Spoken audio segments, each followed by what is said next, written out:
Additional police commission দিচ্ছি 4 জুনে। আমরা কজন? আমরা চিটাংশনটা কয়টা জুন পুলিশের? 4টা জুন, উত্তর দক্ষিণ পূর্ব পশ্চিম 4 জুন।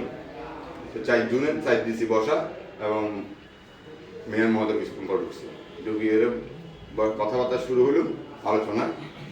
আমাদের সেক্রেটারি মহোদয় আলোচনা করছে, সভাপতি বক্তব্য রাখছে এবং আমাদের সবার কথা বক্তব্য শুনছে, শোনার পরে ওদেরও বক্তব্য শুনছে। কাদের এনটে বাদিয়ে বক্তব্য বললো যে এই গাড়িগুলো অবৈধ, এই গাড়িগুলো নিয়মতান্ত্রিক মানে না, এগুলোকে বন্ধ করে দেওয়া হবে, এগুলো অ্যাক্সিডেন্ট করে, এই ড্রাইভাররা আইন নিয়ম কানুন কথা কিছু মানে না যাত্রী। আমরা বলছি যে দেখেন এই গাড়িগুলো যদি অবৈধ হয়ে থাকে তাহলে বাংলাদেশে আসলো কিভাবে?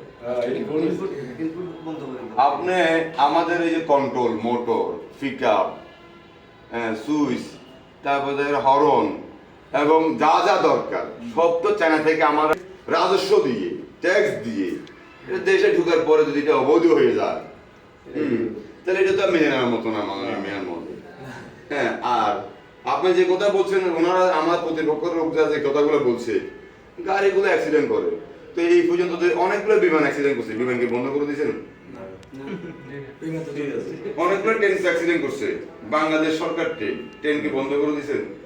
সালাম হানি সৌদি অনেক বাস অ্যাক্সিডেন্ট করে না, ডেলি 200 করে মাছ মারা যাচ্ছে। আপনারা তো ওগুলো বন্ধ করছেন, হতো না?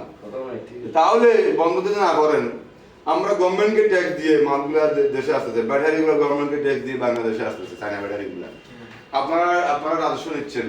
আমরা এখন এরপরে যখন আমি ইউজ করবো তখন এটা অবৈধ হয়ে যাবে কেন? এটা কি ধরনের কথা? How much? হ্যাঁ, তো অত সুন্দর কথা বলি, তাহলে আপনারা কি বলতে চাচ্ছেন?